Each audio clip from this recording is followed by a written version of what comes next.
अस्सलाम वालेकुम प्यारे बच्चों, कैसे हैं आप सब। उम्मीद करती हूँ कि आप सब खैर आफियत से होंगे। तो चलें, आज का हमारा मजमून है सैलाब की तबाहकारियाँ। तो चलें स्टार्ट करते हैं। जब पानी हद से गुजर जाए तो कहर बन जाता है, पुल बस्तियाँ खेत सब कुछ बहा ले जाता है। कुदरती आफात में सैलाब एक ऐसी आफत है जो लम्हों में खुशहाल बस्तियों को वीरान कर देती है। जब शदीद बारिशें होती हैं, बर्फ़ पिघलती है या दरियाओं में पानी हद से ज़्यादा भर जाता है तो सैलाब आ जाता है। ये पानी सिर्फ ज़मीन को ही नहीं डुबोता बल्कि इंसानों के ख्वाब, मेहनत और उम्मीदें भी अपने साथ बहा ले जाता है। सैलाब की तबाहकारियाँ सिर्फ इमलाक तक महदूद नहीं रहती बल्कि इंसानी जानें भी ज़ाया होती हैं। लोग अपने घर, रोज़गार और अपने अजीज़ों से महरूम हो जाते हैं। हज़ारों ख़ानदान बेघर होकर खुले आसमान तले ज़िंदगी गुजारने पर मजबूर हो जाते हैं। इन हालात में भूख, प्यास, बीमारी और बेबसी इंसान को तोड़ कर रख देती है। पानी जब भर जाए तो कुछ नहीं छोड़ता, मेहनत का हर निशान मिटा कर चला जाता है।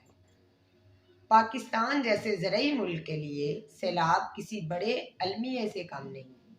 हमारी मईशत का दारोमदार ज़राअत पर है और सैलाब फसलों को तबाह करके किसानों को मुआशी तौर पर कमज़ोर कर देता है।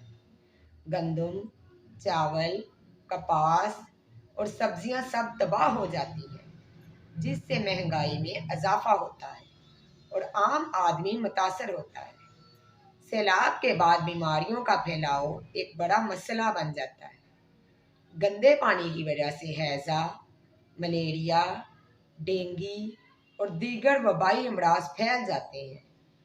पीने का साफ पानी नायाब हो जाता है और अस्पताल मरीजों से भर जाते हैं। खास तौर पर बच्चे, बुजुर्ग और ख़वातीन सबसे ज़्यादा मुतासिर होते हैं। कुदरत का कहर जब नाजिल हो तो कुछ ना बचे, ना महल, ना मकान, ना खुशियों के साथ। सैलाब की एक बड़ी वजह जंगलात की कटाई भी है। दरख्त बारिश के पानी को जज़ब करके ज़मीन में रोक लेते हैं, लेकिन जब दरख्त कम हो जाएं तो पानी तेज़ी से बहकर तबाही मचाता है। इसी तरह गैर मंसूबाबंद तमीरात और नदी नालों पर कब्जे भी सैलाब को खतरनाक बना देते हैं। सैलाब से बचाव के लिए ज़रूरी है कि मजबूत बंद बांधे जाएं, दरियाओं की बाकायदा सफाई की जाए, शजरकारी को फ़रोग दिया जाए और जदीद वार्निंग सिस्टम कायम किए जाएं। हुकूमत के साथ साथ अवाम का ताउन भी बेहद ज़रूरी है ताकि बड़वक्त हिफाजती इक़दाम किए जा सकें। अगर हमने संभल कर आज कदम ना उठाया, कल ये तबाही फिर हमें आजमाएगी।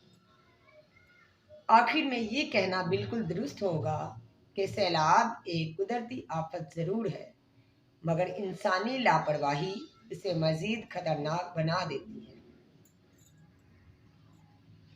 अगर हम शऊर, मनसूबाबंदी और इत्तेहाद के साथ काम करें तो इस कुदरती आफत के नुकसानात को काफ़ी हद तक कम किया जा सकता है।